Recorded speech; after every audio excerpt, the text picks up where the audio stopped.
நிமிர்ந்த நன்னடையும் நேர்கொண்ட பார்வையும் திமிர்ந்த ஞானச் செருக்கும் உள்ளவர்களாக நமது நாட்டு பெண்களை பற்றி பாடியிருக்கிறார் பாரதி. பாரதியார் எப்படிப்பட்ட பெண்களாக நம்முடைய நாட்டு பெண்களை பார்த்தாரோ அதே போன்ற சிங்க பெண்களை தயாரிக்கும் ஒரு நாடு தழுவிய பேரியக்கம்தான் ராஷ்டிர சேவிகா சமிதி. பெண்களுக்கு நமது நாட்டினுடைய உன்னதமான பண்பாடு, கலாச்சாரம் இவற்றோடு சேர்ந்து பல வகையான பயிற்சிகள், உடற்பயிற்சிகள், மனப்பயிற்சிகள் அனைத்தின் மூலமாக ஒரு நல்ல குடிமக்களாக, வீரமிக்க பெண்களாக உருவாக்கும் பயிற்சி முகாம் ஒவ்வொரு ஆண்டும் ராஷ்டிர சேவிகா சமிதி மூலமாக தமிழகத்தில் நடைபெற்று வருகிறது. இந்த ஆண்டு வட தமிழக மாவட்டங்களில் உள்ள பெண்களுக்கான முகாம் செங்கல்பட்டு விவேகானந்தா வித்யாலயா பள்ளியில் நடைபெற்றது. அந்த முகாமினுடைய நிறைவு நாள் நிகழ்ச்சி 15/5/2025 நடைபெற்றது. 2 வாரங்களுக்கு மேலாக நடைபெற்ற இந்த பயிற்சி முகாமிலே இந்த பெண்கள் தாங்கள் கற்றுக்கொண்ட அத்தனை பயிற்சிகளையும் வெளிக்கொணரக்கூடிய ஒரு நிறைவு விழாவாக இருக்கக்கூடிய இந்த விழா காட்சிகளைத்தான் நாம் பார்க்க போகிறோம். பல வகையான பயிற்சிகள் பாருங்கள். இராணுவத்துக்கு நிகராக இந்த லெஃப்ட் ரைட் சொல்றோம் இல்லையா, இடது கால் வலது கால், அது சரியாக வீரவாத்திய இசையோடு நடந்து செல்லக்கூடிய அணிவகுப்பு பயிற்சி, யோகாசனங்கள், சூரிய நமஸ்கார், சிலம்ப பயிற்சி, அதிலே சின்ன சிலம்பக்கட்டை, குறு சிலம்பம், இப்படி பல வகையான பயிற்சிகளை வெளிப்படுத்தி உங்களை ஆச்சரியத்தில் ஆழ்த்தப் போகிறார் வீர பெண்கள். இதை கண்டு கழியுங்கள். நிகழ்ச்சியுடைய நிறைவு நிகழ்ச்சியாக திருவண்ணாமலை சாரதா ஆசிரமத்தை சேர்ந்த நிறுவனர் மதிப்புக்குரிய கிருஷ்ணபிரியா அம்பா அவர்கள் பெண்களுக்கான வழிகாட்டு உரையாக பல கருத்துக்களை சொல்லியிருக்கிறார்கள். இந்த காணொலியை முழுக்க பார்த்து இதே போன்ற வீர பெண்களாக நமது தமிழக பெண்கள் வர வேண்டும் என்ற நோக்கத்தோடு இந்த காணொலி உங்களுக்கு வெளியிடுகிறோம். சமிதி தக்ஷா, சமிதி விளக்கேற்றுதல். பயிற்சி முகாமின் நிறைவு விழாவில் விளக்கேற்றி தொடங்கி வைத்த திருமதி காமாட்சி கல்வி பண்பாட்டு மைய ஆசிரியர் திருக்கழுக்குன்றம் அவர்களை பணிவுடன் அழைக்கின்றோம். சிவே சர்வார்த்த சாதகே சரண்யே த்ரயம்பகே கௌரி நாராயணி நமஸ்துதே நமஸ்துதே சர்வமங்கள மாங்கல்யே சிவே சர்வார்த்த சாதகே சரண்யே த்ரயம்பகே கௌரி நாராயணி நமஸ்துதே. சமிதி ஆக்ரம, சமிதி தக்ஷ. அனைவரும் சுற்றியிருப்பவர்கள் எழுந்து நிற்கலாம்.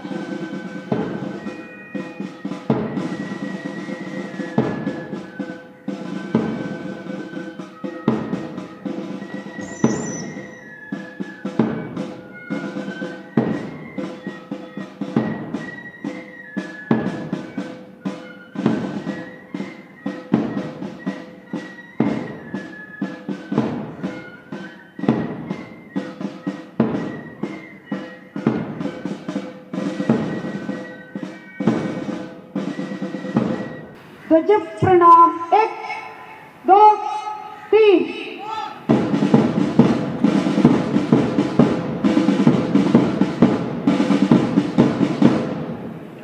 प्रार्थना.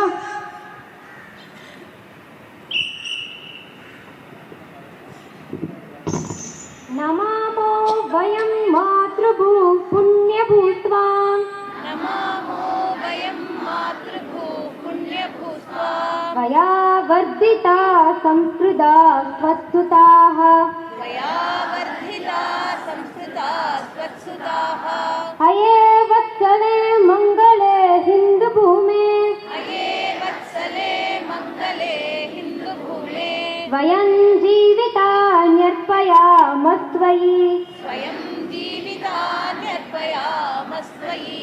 नमो विश्वशक्त्यै नमस्ते नमस्ते, नमो विश्वशक्त्यै नमस्ते नमस्ते, त्वया निर्मितं हिन्दुराष्ट्रं महत् मया निर्मितं हिन्दुराष्ट्रं महत् प्रसादात् वैवात्र सज्जा समेत्य प्रसादात् तवैवात्र सज्जा समेत्य समालम्बितुं दिव्यमार्गं वयम् समालम्बितुं दिव्यमार्गं वयं समुन्नामितं येन राष्ट्रं नयेतत् समुन्नामितं येन राष्ट्रं नयेतत् पुरो यस्य नम्रं समग्रं जगत् पुरो यस्य नम्रं समग्रं जगत् तथादर्शयुक्तं पवित्रं सतीत्वं तदादर्शयुक्तं पवित्रं सतीत्वं प्रियाभ्यक्षुदाभ्यक्षयच्छाम्पते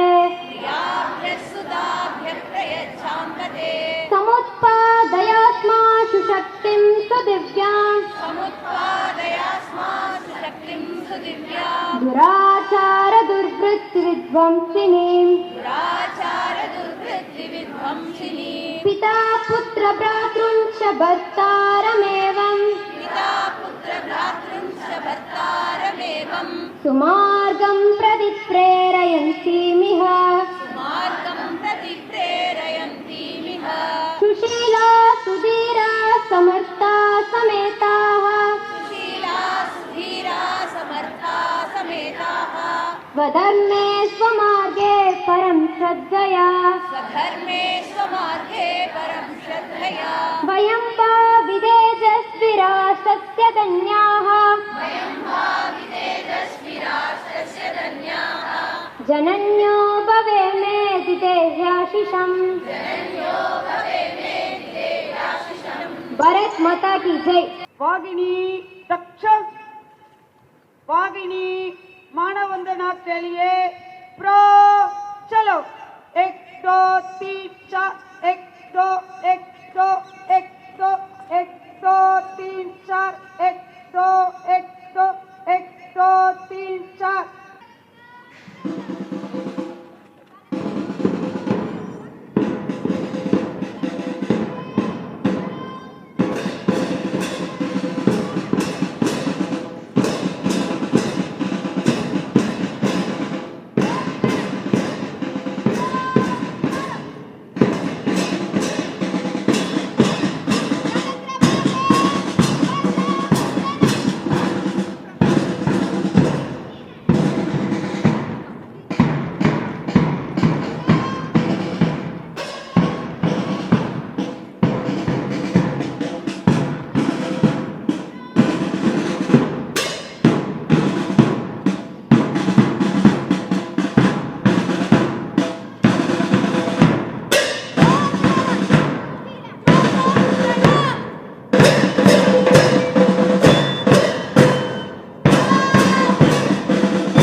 மனதோடு ஒன்றிணைந்து செயல்படும் திறன்,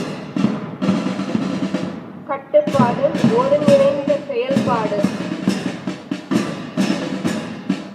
கண்டு கழிப்போம், கேட்டு கழிப்போம்.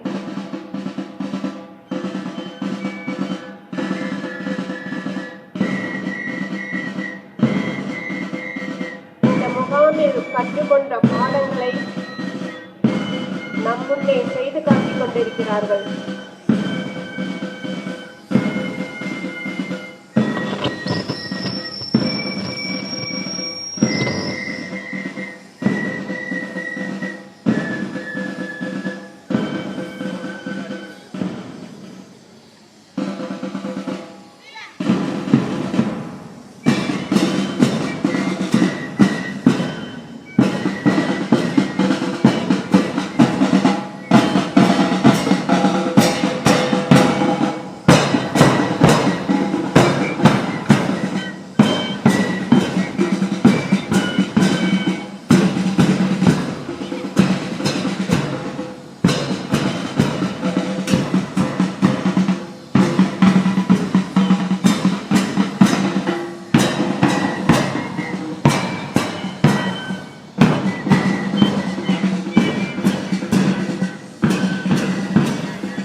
सुमण्डल मध्यवर्ती नारायण सरसिजासन सन्निविष्टः केयूरवान् मकरकुण्डलवान् क्रीटीं हारीं हिरण्मयवपु त्रिजशङ्खचक्रः ॐ मित्राय नमः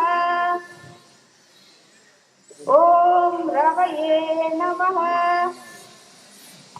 ॐ सूर्याय नमः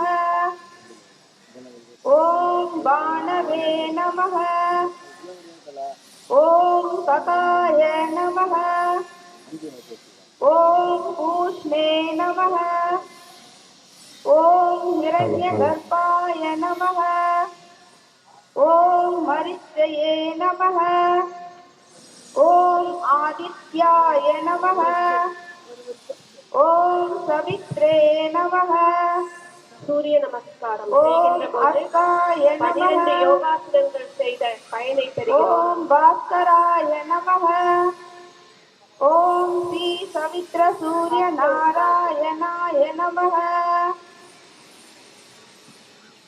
இங்கு சூரிய பகவானை போற்றி 12 நாமங்கள் உச்சரிக்கப்பட்டது. பதஞ்சலி முனிவர் மாமுனிவர் நமக்கு தந்த அந்த யோக பயிற்சியை யோகாசனங்களை நம் சித்தார்த்திகள் செய்வதை காணலாம்.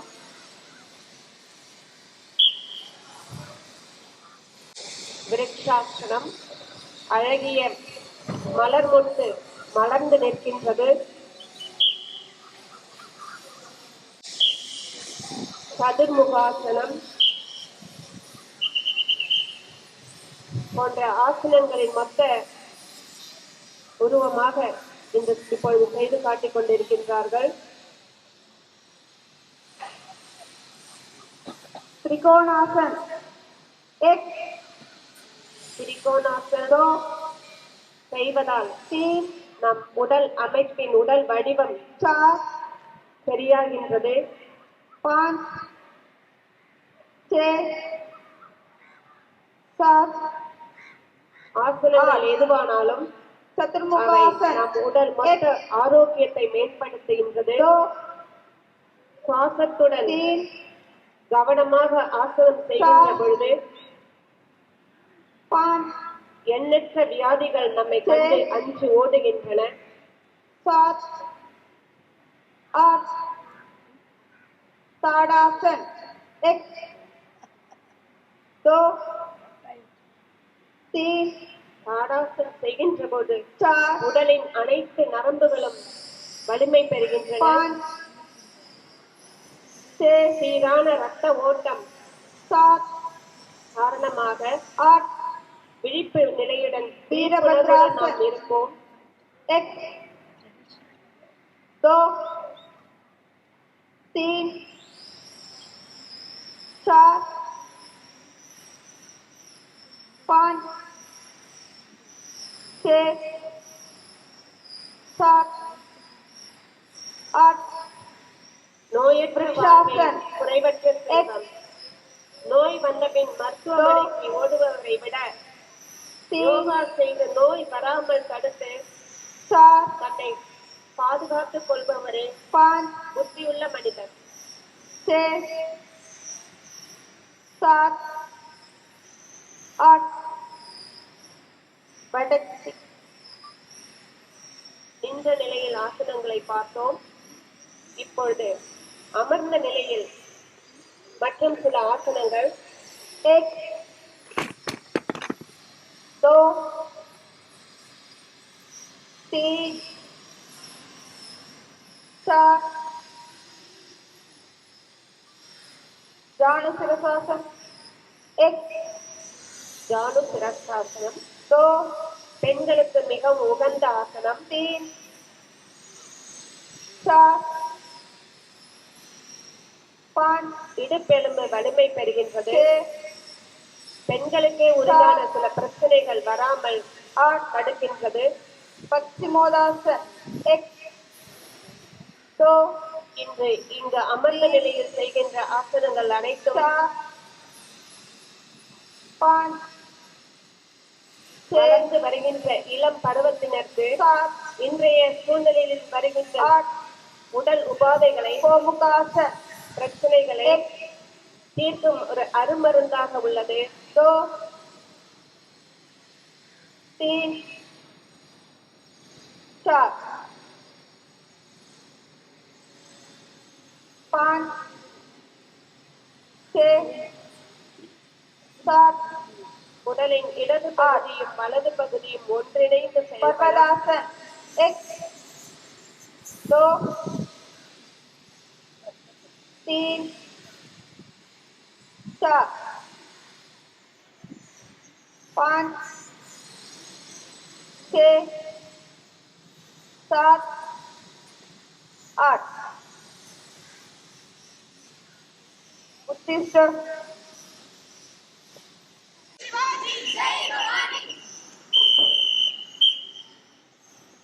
दक्ष नमः नियुक्त दक्ष नियुक्त सिद्ध मुष्टि प्रकार सिद्ध क्रमशः 1 2 भूमि वंदन 1 2 4 5 6 வல்லவனுக்கு புல்லும் ஆயுதம், கற்றவனுக்கு சொல்லே ஆயுதம்.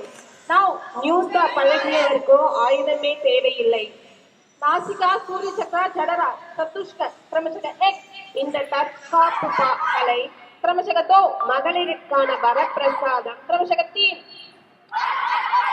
எதிரி எந்த திசையில் இருந்தாலும் புயலை தாக்கலாம். सिद्ध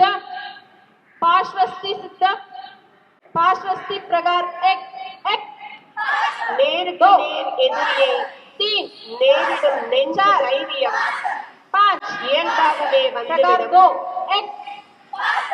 2 3 4 5 6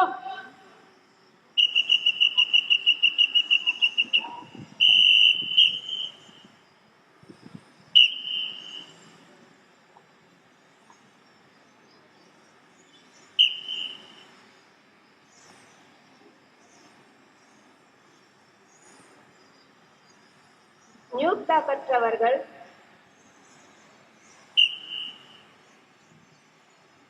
கொஞ்சம் சுருக்கம் இல்லாம அதை எழுத்துப்போம். விருப்பை சரி செய்துவிட்டு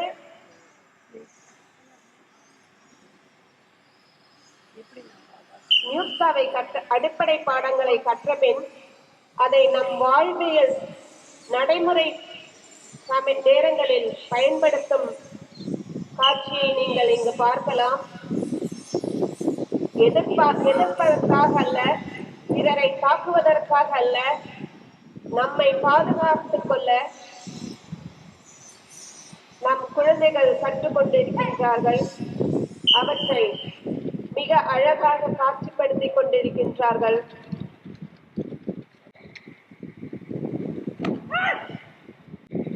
என்ன ஆக்ரோஷமான போராட்டம்!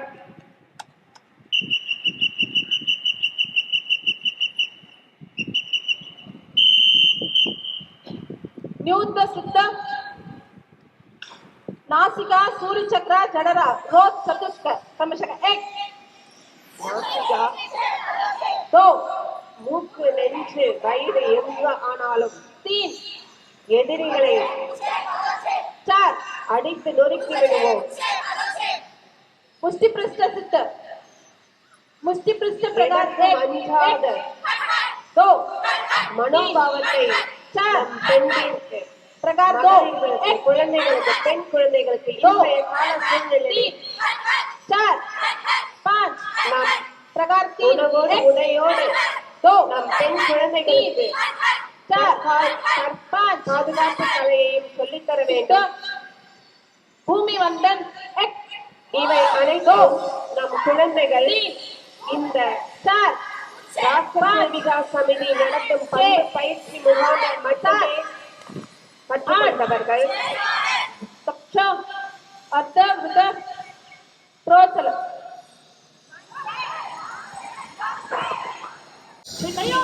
எதிரிகளை தாக்க வரும் பகைவரை ஓட விடலாம்.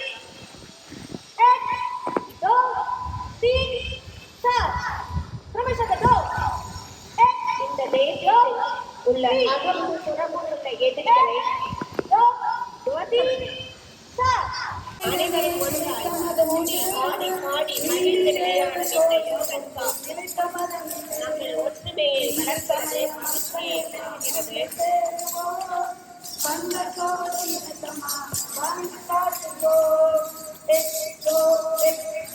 பெற்றதாரை பிறந்த மகள் வெறுப்பது உண்டோ? உற்ற தந்தை இல்லை என்று பொறுப்பவர் உண்டோ? முற்று முடந்து விந்து தர்மம் முறையறியாமல் பெற்று கூறும் தீயர் மனம் தெரிந்து செய்துவோம். இந்து சமய மக்களெல்லாம் ஒன்று சேருவோம். வந்த கோடி இணக்கமாக வாழ்ந்து காட்டுவோம். எக்ஸோ எக்ஸோ உனது நாடு உனது வேதம் உண்மைக்காகவா? தனது மானம் தனது மனம் தர்மம் காட்டவா? இந்த பூமி எங்கள் பூமி என்று சொல்லவா? புனித மதம் இந்து மதம் என்று புகழவா? இந்து சமய மக்களெல்லாம் ஒன்று சேருவோம். பந்தத்தோடு இணக்கமாக வாழ்ந்து காட்டுவோம். இந்து சமய மக்களெல்லாம் ஒன்று சேருவோம். பந்தத்தோடு இணக்கமாக வாழ்ந்து காட்டுவோம். இது ஒரு குறுந்தண்டா யுத்த முறை.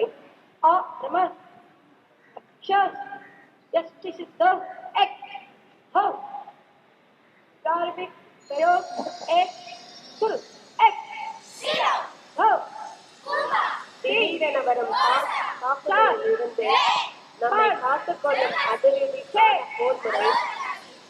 பிரயோக் हो कुल एक हो மாதர் நம்மை இழிவுபடுத்தும் கடமையை எதிர்க்கும்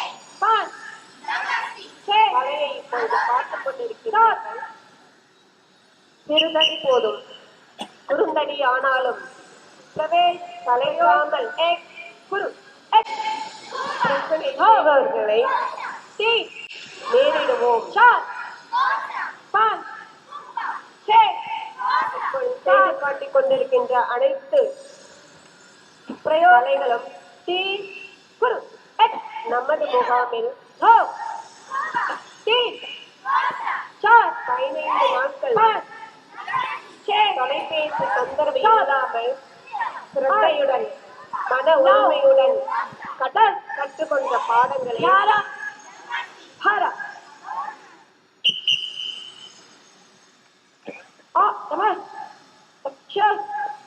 प्रयोग 4 कुल 1 2 3 4 5 6 7 8 9 தலையில் அடித்தாலும் சரி, கழுத்தில் அடித்தாலும் சரி, கால் முட்டியில் அடித்தாலும் சரி, முழங்காலுக்கு கீழே அடித்தாலும் சரி, அவற்றையெல்லாம் நெஞ்சு புறத்துடன் எதிர்கொள்வோம்.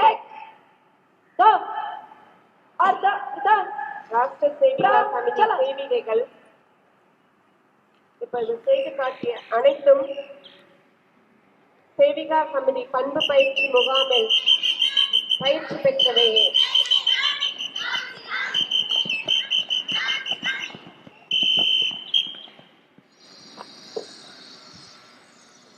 श्रमिका सिस्टर 1 2 स्वागत 1 2 3 4 5 6 7 இந்த சிலம்பக்கலை நம் அனைவருக்கும் தெரியும். நமது தமிழகத்தின் பாரம்பரிய கலையாகும். 1 2 3 4 5 6 நாம் கற்றுக்கொள்வது அனைத்தும் பிறரை துன்பப்படுத்துவதற்காக அல்ல. இந்த பாடங்கள் நமக்கு ஒரு உடற்பயிற்சியாகவும் மனப்பயிற்சியாகவும் எப்பொழுதும் இருந்திடும்.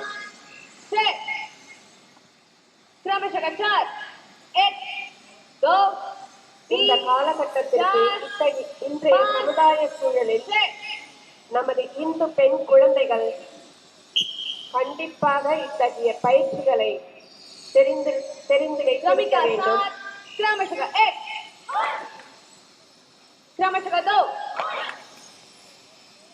ஒருவர் மட்டுமல்ல, प्रदान இருவரோடு நால்வரும் வந்தாலும் एक दो மனம் பதறாமல் चार அடித்து प्रदान விரட்டி விடுவோம். अपत्रम एक दो तीन चार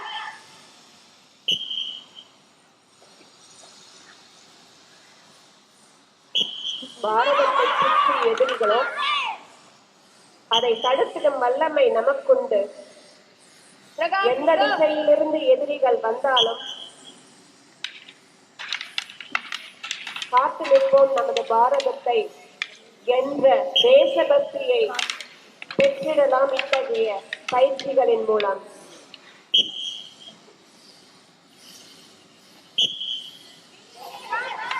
தன்னம்பிக்கை,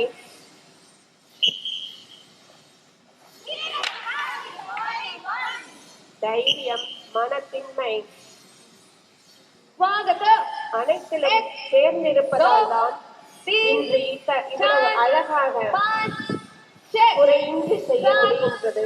आठ नौ दस 11 12 भुजदंड अर्धवृत्त वितक काल एक दो प्रचल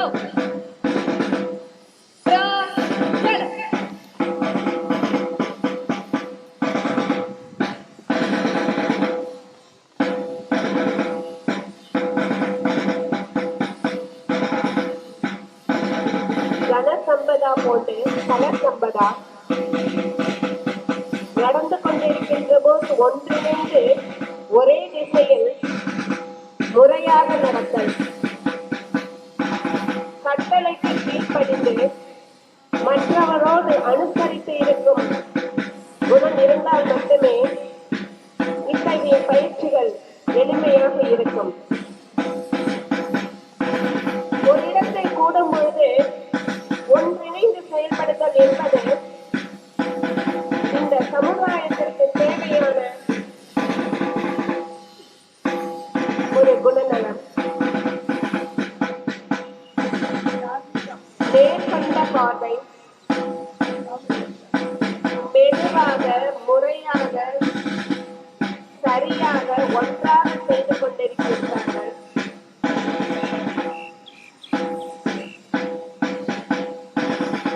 நாம் 4 பேர் தெருவில் நடந்தால் கூட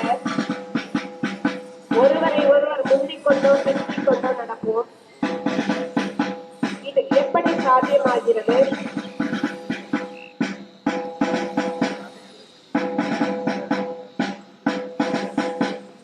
என்னால் முடியும், எங்களால் முடியும், நம்மால் முடியும். गानस्तव உபயோகிக்காத योग स्थिति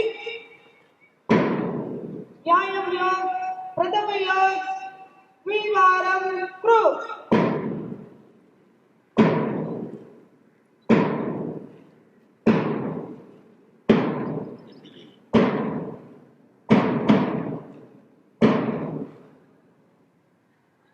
द्वितीय योग द्विवारं कृ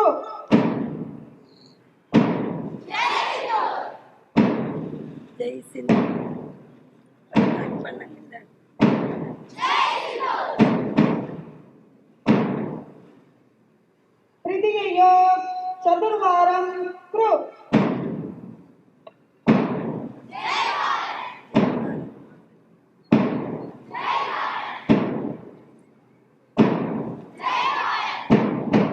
பாரதம் ஜெயிக்க வேண்டும் என்ற உணர்வுடனே ஜெய் செய்தோர் என்ற கோஷம் எழுப்ப முடிகின்றது. चतुर्थ योग द्विवारं कृ எல்லையில் காவல் தெய்வமாக இருந்து காத்துக் கொண்டிருக்கும் நமது முப்படை வீரர்களையும்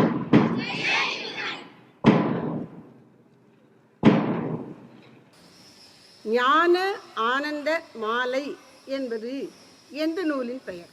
திருவாச்சகம் அப்படின்னா நம்ம எல்லாருக்கும் தெரியும். அது மணிவாச்சக பெருமான் சிவபெருமானை பற்றி எழுதின பாடல்கள் அப்படின்னு. தேவாரம் என்று சொன்னால் சம்பந்தர், சுந்தரர், அப்பர் ஆகிய 3 சிவனடியார்களும் சிவபெருமானின் திருவுருளை பற்றி எழுதியது. திருப்புகழ் என்பது அருணகிரிநாதர் முருகப்பெருமானை பற்றி எழுதியது. 4000 திவ்ய பிரபந்தம் என்பது ஆழ்வாராதிகள் ஸ்ரீமன் நாராயணனின் திருக்கருணையும் மகிமைகளையும் போற்றி பாடியது. இப்படி எல்லாம் தெரிஞ்சிருக்கு. ஞான ஆனந்த மாலை எது யாரோடது அப்படின்னா, இந்த 63 சிவனடியார்கள் காலத்தால் மிகவும் முற்பட்டவர்கள். அதிலே மிகச் சிறப்பாக 4 பேர் சொல்லப்படுகின்றார்கள். திருஞான சம்பந்தர், சுந்தரமூர்த்தி சுவாமிகள், திருநாவுக்கரசராகிய அப்பர் சுவாமிகள், மணிவாசக பெருமான். அவர்களுக்கு இணையாக பின்னாளில் வந்தவர்கள் என்று சொல்லத்தக்கவர்களாக 4 அடியார்கள் இந்த தமிழ்நாட்டிலே உண்டு. பட்டினத்தார் திருப்புகழை பாடிய அருணகிரிநாதர், திருவண்ணாமலையிலே தோன்றி முருகப்பெருமானை பாடிய அருணகிரிநாதர், 18ஆம் நூற்றாண்டிலே வாழ்ந்த தாய்மான சுவாமிகள், திருச்சியிலே வாழ்ந்தவர் வள்ளல் பெருமான். இவர்களுள் ஸ்ரீ தாய்மான அடிகள் எழுதிய பாடல்கள் அனைத்தும் அவர்களுடைய சிஷ்யர்களின் பெரும் உழைப்பிலான நமக்கு அப்படியே கிடைச்சிருக்கு, சிந்தாம சிதறாம கிடைச்சிருக்கு. அந்த 1542 பாடல்களுடைய அறிமுகம், அதில் என்ன இருக்கு அப்படிங்கிறத அறிமுகப்படுத்தும்படியாக ஒரு சிறு நூல் தயாரிச்சிருக்கிறோம். அந்த நூலை மேடையில் வீட்டிருக்கிற சகோதரிகள் அனைவருக்கும் அளிப்பதிலே மகிழ்ச்சி அடைகின்றேன். கொஞ்சம் வந்து வாங்கிக்கோங்கம்மா. எனக்கு எந்திருந்து கிருஷ்ணார்ப்பணம்.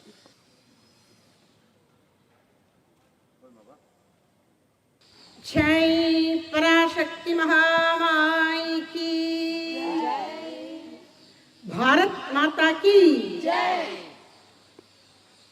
ஒரே துவங்குவதற்கு முன்னால் பாரத மாதா நாமாவளி ஒன்று சொல்லுகின்றேன். எல்லோரும் திருப்பி சொல்லுமாறு கேட்டுக்கொள்கிறேன்.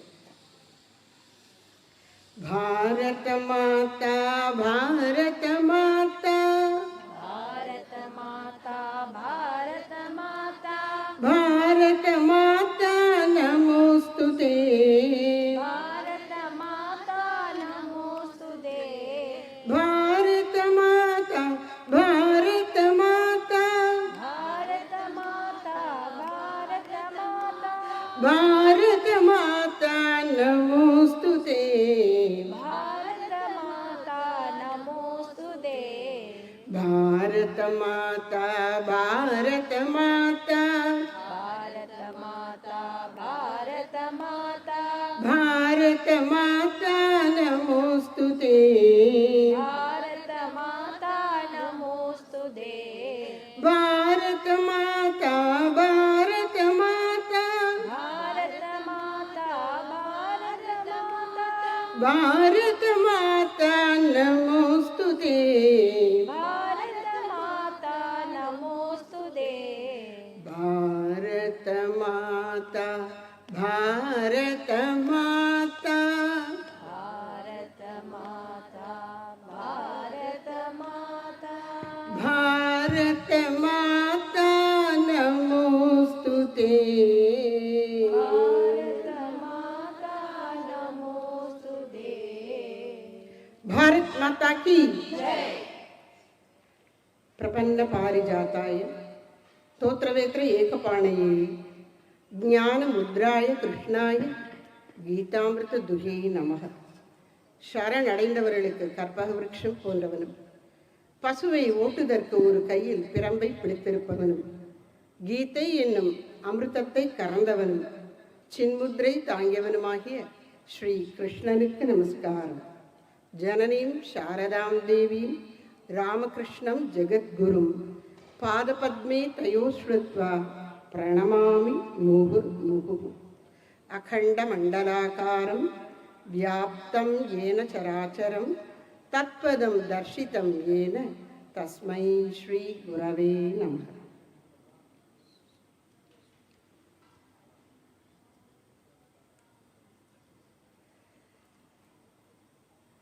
மேடையிலும் அவையிலும் கூடியிருக்கும் அன்பு சகோதர சகோதரிகள் அனைவருக்கும் என்னுடைய அன்பான வணக்கங்களையும் வாழ்த்துக்களையும் முதற்கண் தெரிவித்துக் கொள்கின்றேன். இன்றைய இந்த நிகழ்ச்சியிலே கலந்து கொள்வதிலே நான் மிகுந்த மகிழ்ச்சி அடைகின்றேன். இந்த ஒரு நிகழ்ச்சி மட்டுமில்லை, ஆண்டாண்டு காலமாக நம்முடைய ராஷ்டிர சேவிகா சமிதியினுடைய நிகழ்ச்சிகளிலே பங்கு பெறுவதிலே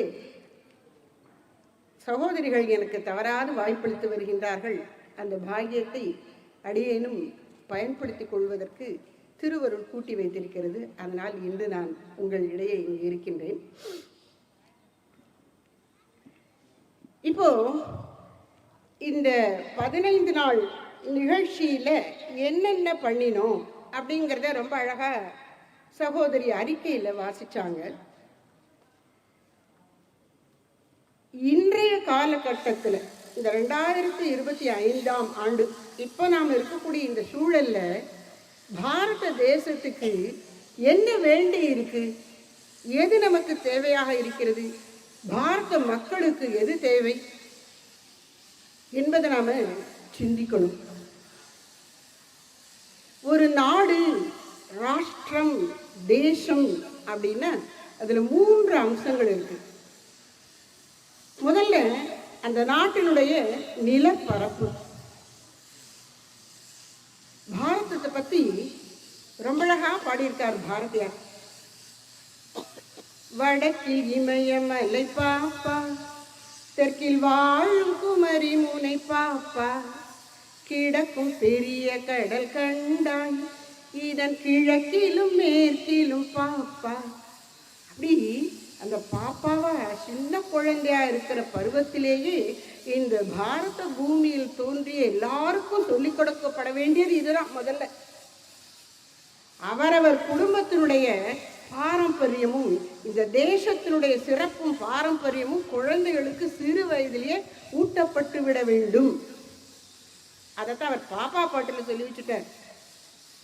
அப்படிப்பட்ட இந்த தேசம் இது வெறும் மண் இல்லை. இங்கே எத்தனை மகான்கள் வாழ்ந்திருக்கின்றார்கள். எந்தையும் தாயும் மகிழ்ந்து குலாவி இருந்ததும் இந்நாடே. அவர்கள் மகிழ்ச்சியா வாழ்ந்து காலத்தை கழிச்சிட்டு போயிடல. அவர் சிந்தையில் 1000 எண்ணங்கள் வளர்ந்து சிறந்ததும் இந்நாடே.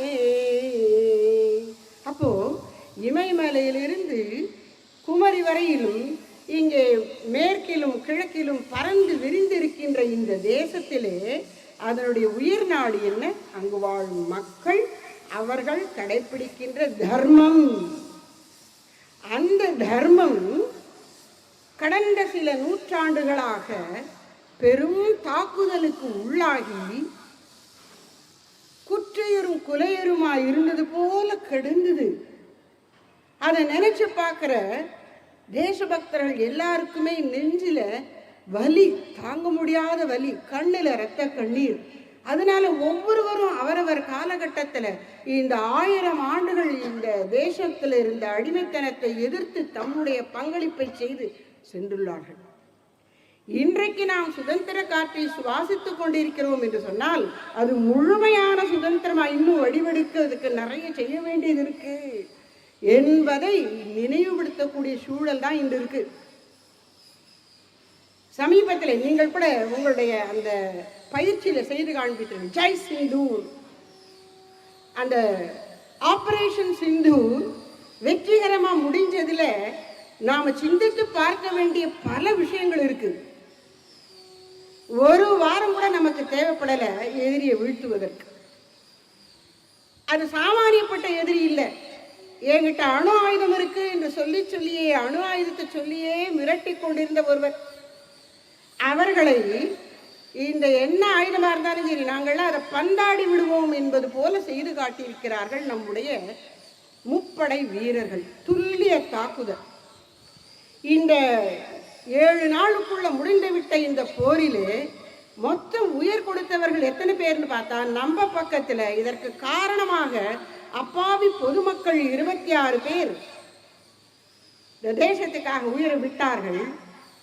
அவர்களை முன்னிட்டு இந்த போரிலே இறங்கிய வீரர்கள் ஒரு 30-40 பேர் கூட இருக்காது. அவர்கள் பக்கம் நிச்சயமாக இதைவிட அதிக சேதம், ஆனாலும் பலத்த சேதம் இல்லை. அந்த எதிரி என்று சொல்லப்படுகிற தன்னை எதிரியாக வைத்துக் கொண்டிருக்கின்ற பாரதம் என்கிற ஒரு நாடு இருக்கு. அது நமக்கு எதிரின்னு பச்சை பிள்ளை முதற்கொண்டு எல்லாருக்கும் சொல்லி கொடுத்து அந்த எதிரி மனோபாவத்தையே வளர்த்து கொண்டு அதுல தான் வாழ்ந்து விடலாம் நித்தியமாக என்று தன்னைத்தானே ஏமாற்றி கொண்டு உலகையும் ஏமாற்றி கொண்டிருக்கிற அவர்கள் அங்கே அந்த போரிலே சம்பந்தப்பட்ட சில 100 பேர் தான் போனாங்களே ஒழிய ஒரு சிவிலியன் பொதுமக்கள்ல ஒருத்தருடைய உயிர் போகல. தேவையில்லாம வேறு யாருடைய உயிரும் பறிக்கப்படவில்லை. அதற்கு காரணம் என்ன? இந்த பாரத தேசத்தை வழிநடத்திக் கொண்டிருக்கிற மகான் இதை தர்ம யுத்தமாக நடத்தினார். அது சும்மா இல்ல. தர்ம யுத்தம்ங்கிறது என்ன? வீரன் ஒருவனுக்குத்தான் தர்ம யுத்தம் புரிய முடியும். சோப்ளாங்கினால் அது முடியாது. யுதிஷ்டிரர் ரொம்ப அமைதி சாந்தம்னு சொல்றோம். அவர் போர் பயிற்சிகள் எல்லாம் பெற்றிருந்தார். அவர் ஈட்டி எறிவதில் ரொம்ப வல்லவர். அந்த ஈட்டியை கொண்டுதான் சல்யனை கொல்லுகிறார். அந்த ஈட்டிங்கிறது என்ன? கையிலேருந்து இப்படி வீசி எறியக்கூடிய ஒரு ஆயுதம். அதைத்தான் மிசைல் அப்படின்னு சொல்லுவோம். ஏவுகணை. இன்றைக்கு அந்த ஏவுகணைகள் தான் அவ்வளவு சாதிச்சிருக்கு. அப்போ தேவையில்லாத அழிவை ஏற்படுத்தாமல் அகங்காரமும் திமிரும் ஆணவமும் கொண்டு ஆட்டம் போடுகிற எதிரிக்கு பாடம் கற்பிக்க தேவையான அளவு வலிமையை காண்பித்து ரொம்ப கட்டுப்பாட்டோடு நடந்து கொண்டிருக்கின்றார்கள் நம்முடைய முப்படை தளபதிகளும் வீரர்களும். அதுல பெண்களுக்கு பெரும்பங்கு. இந்த ஆபரேஷனுக்கே, இந்த நடவடிக்கைக்கே, போர் நடவடிக்கைக்கே சிந்தூர்னு பேர் வச்சார்.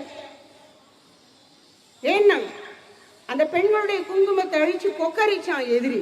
அப்படி அந்த செய்தி உனக்கு பாடம் புகட்டுகிறேன் என்று அந்த செய்தியை உலகுக்கு அறிவிப்பதற்கு 2 பெண் வீராங்கனைகள், சோஃபியா குரைஷி, வியோமிகா சிங், அவங்க 2 பேரும் அந்த முதல் கட்ட ஆபரேஷன் நடத்தினார்கள். அதனுடைய செய்தியை உலகுக்கு அறிவித்தார்கள். அப்ப இந்த தேசத்துல அன்றிலிருந்து இன்று வரை ஏதோ அமைதியை பேசுவதற்காக கோழைகளும் பயந்தாங்கொள்ளிகளும் வளர்கிற நாடு, வாழ்கிற நாடு என்று தவறாக பல பேர் மதிப்பு போட்டார்கள். சுதந்திரம் அடைந்த நாளிலிருந்து 1947 இன்று வரை நம்முடைய பாரத தேசம் நம்முடைய மேற்கிலே இருக்கக்கூடிய சகோதரனா இருக்க வேண்டியவன். அவ்வளவு நம்முடைய நாட்டினுடைய 30% நிலப்பகுதி கொடுத்துருக்கோம், சும்மா இல்ல. அப்படி சகோதரனா நன்றியோட நட்போடு இருக்க வேண்டியவன் எதிரியாக இருந்து கொண்டு நம்மை சீண்டிய போதெல்லாம் அவன் வாழ ஒட்ட நறுக்கியிருக்கோம். ஒரே ஒரு முறை தோல்வியை கண்டோம் கிழக்க. அது வீரர்களுடைய குறை இல்லை, தலைவர்களுடைய அவர்களுடைய விவேகமின்மை. அது கடக்கட்டும். அப்ப பாரத தேசத்தினுடைய வீரர்களின் வீரத்துக்கு என்றைக்குமே குறைவு இருந்ததில்லை. இன்னைக்கு நீங்கள் எல்லாம் அந்த விளையாட்டை செய்தீர்களே, இதனுடைய காரணம் என்ன? நிஜமாவே நீங்க தண்டாவை எடுத்துட்டு போய் ரோட்ல போகும்போதே வர்றவன் எல்லாம் உனக்கு யார் இடத்துல கொடுக்க அடிக்க போறியானா, உங்க கையில தண்டா இருக்கிறதோ இல்லையோ மனசுல தைரியம் இருக்கும். அதுதான் வேணும்.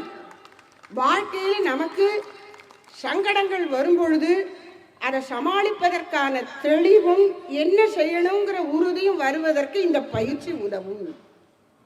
எங்களுடைய குருநாதர் சுவாமி சித்பவானந்த மகாராஜ் அவர்கள் இராணுவ பயிற்சியை நம்முடைய கல்வியிலே கட்டாய பாடமாக எல்லோருக்கும் ஆக்கணும்னு சொல்லுவார். NCCன்னு யாரும் கொஞ்சம் பேர் படிச்சா போராது, மாணவர்கள் எல்லோருக்கும் இளம் வயதிலேயே இராணுவ பயிற்சி இருக்கணும். அப்படி இராணுவ பயிற்சியை கொடுத்தா அவர்கள் முரட்டுத்தனம் ஆயிடுவாங்களோ என்கிற அச்சம் வேண்டாம் இந்த சமுதாயத்துக்கு. சுவாமிஜி சொல்வார், இராணுவ பயிற்சி பெற்ற இளைஞன் ஒருவன் சிங்கத்தை போல தர்மத்தை காப்பான், எளியவர்களை காப்பான், தீவர்களை அடக்குவதில் அஞ்சாமல் முன் செல்லுவான்.